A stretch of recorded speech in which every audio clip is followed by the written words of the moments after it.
Welcome once again to Commander by Danon. Today we continue our series building decks around the new legendary creatures from Tarkir Dragonstorm.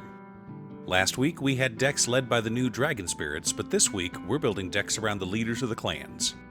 Leading today's Abzan deck is Felothar, Dawn of the Abzan. Also, and I know it's annoying to keep hearing this, but statistically if I don't ask you to like and subscribe, the video gets fewer subscribers. Felothar, Dawn of the Abzan is a 3-mana 3/3 legendary human warrior with trample. Whenever Felothar enters or attacks, we may sacrifice a non-land permanent. When we do, we put a +1/+1 counter on each creature we control. Okay, so we're an Abzan deck that cares about sacrificing stuff. But we also want enough creatures to take advantage of putting +1/+1 counters on them. So this will be an Aristocrats deck, but with some shenanigans. For those new to the channel, Aristocrat decks are engines that require 3 moving parts: sacrifice outlets, creatures to sacrifice, and payoffs for sacrificing those creatures. Our primary way to win is by draining our opponents by sacrificing creatures. Now, my usual strategy with Aristocrats is to make a bunch of tokens and then sacrifice them. But we have an opportunity here with our commander putting +1/+1 counters on each creature we control. Namely, persist creatures. Yes, I know that normally you want to combo off with persist creatures and go infinite, but that's not what we're trying to do here. We're a more casual deck. Calm down, ignore the fact that we can sacrifice creatures every single turn. But before we get to our deck list, a quick word from our sponsor, Ultimate Guard. One of my favorite products Ultimate Guard has is their Xenoskin Sidewinder. The Sidewinder has a soft microfiber lining as well as the rugged Xenoskin shell we've all come to love. While the Sidewinder isn't a new product, they are now available in the beautiful two-tone Synergy series, like this blue-white one seen here. Find out if your local game store carries Ultimate Guard products, or click the link down below to order yourself one from Amazon. In order to build a functional commander deck, you need lots of different pieces, which is why I try to rely on my handy-dandy checklist. 50 mana sources, usually split between 37 lands and 13 pieces of ramp, 10 pieces of card advantage, 8 to 10 pieces of spot removal, 2 to 3 board wipes, 2 pieces of graveyard hate, and 1 sudden I win card. Oh, one more quick announcement before we get started. I'm currently streaming with my son over on Gaming with Danon as well as Twitch. It'll mostly be Final Fantasy XIV, but you're more than welcome to pop in and talk about Commander. Honestly, about half my streams are talking about manga, anime, or Commander.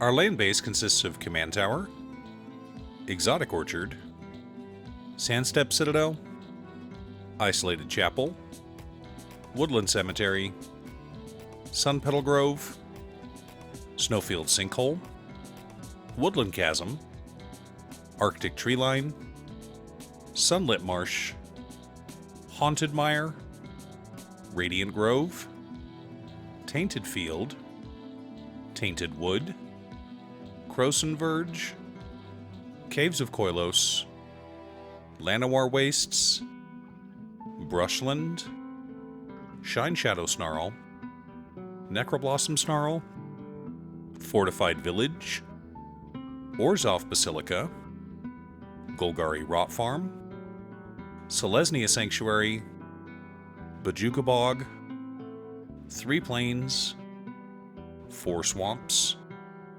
and 5 Forests. Not bad for a budget list. For mana ramp, we're running Sakura Tribe Elder, Solemn Simulacrum, Pitiless Plunderer, Llanowar Elves, Avacyn's Pilgrim, White of the Reliquary, Devoted Druid, Soul Ring, Arcane Signet, Rampant Growth, Farseek, Cultivate, Kodama's Reach, and Warren Soul Trader. Normally, I'm not a fan of mana dorks like Llanowar Elves, but with this deck, they're fine. We can always sacrifice them if we need to. Our card advantage package consists of Grim Haruspex, Eternal Witness, Karmic Guide, Sun Titan, Safi Eriksdottir, Laisa Forgotten Archangel, Luminous Broodmoth, Marin of Clan Neltoth, Phyrexian Arena, Village Rites, Deadly Dispute, Plumb the Forbidden, and Skull Clamp. Lots of ways to bring creatures back from the graveyard as well as card draw. For interaction and spot removal, we've got Swords to Plowshares, Path to Exile, Assassin's Trophy, Beast Within, Generous Gift, Return to Nature, Spore Frog, Reclamation Sage, Plague Crafter, Woodfall Primus, and Fracture. Gotta love creature-based interaction that we can bring back with our reanimation effects. Our board wipes consist of Austere Command and Damn. Gotta love flexibility in our board wipes. For sacrifice outlets, we've got Viscera Seer, Carrion Feeder, Bartolome del Presidio, and Woe Strider.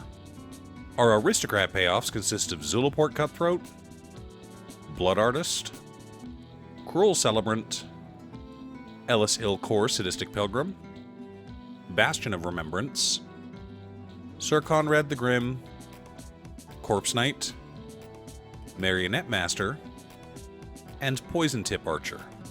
Finally, the core of our deck consists of Host of the Hereafter, Warden of the Grove, Teysa Karloff, Chatterfang Squirrel General, Kumbal Profiteering Mare, Kitchen Finks, Puppeteer Click, Cauldron of Souls, and Putrid Goblin. Now that we have our deck list, let's compare it to our checklist. 51 mana sources split between 37 lands and 14 pieces of ramp. A little high, but we can always sacrifice an elf or two if there's a need. 13 pieces of card advantage, 11 pieces of interaction, 2 board wipes, 2 pieces of graveyard hate in Bojuka Bog and Return to Nature, no sudden I win cards, but lots of repeatable value. For the most part, when I build an Aristocrats deck, I'm not building a fast combo deck.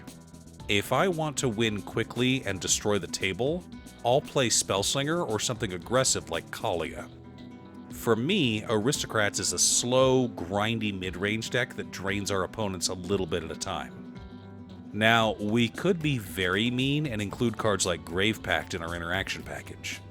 Since our deck is designed to sacrifice creatures, we should always have more creatures to sacrifice than anyone but a token deck. But that strategy is considered very mean, so I try not to do that at lower brackets or budget decks. But I'm thinking I may need to build a bracket 4 Laissa Forgotten Archangel list one of these days, with Mass Land Denial and everything. Do you have an Aristocrats deck? What's your secret deck? Leave a comment below. Thanks for tuning in. Once again, a huge shout out to my editor Cute Stuff. I couldn't make these videos without her. If you'd like to hire her to edit your own videos, she can be reached at cutestuff.edits@gmail.com. Link is down below. If you're looking for ways to support the channel directly, you can head on over to patreon.com/Danon. You can also have a video made or just ask for help building or tuning a deck list. I also wanted to give a quick shout out to all of my patrons: Waffles, Dryam, Muffins, Marcus, Brett, Roxy, Alix, Borgie, Nazwan Conga, Chris, Robert, William Pye, Kazaris, Booksu, Patrick, Tiz, Art, Richard Sint, Boomy, Jackie Finn, Zen, Osira, Justin, Christian, and Golden Walker. You guys are awesome. I post new Commander Deck videos every weekday, so be sure to subscribe and ring the bell to be notified of new videos. Again, thanks for watching, and I'll see you all again next time on Commander by Danon.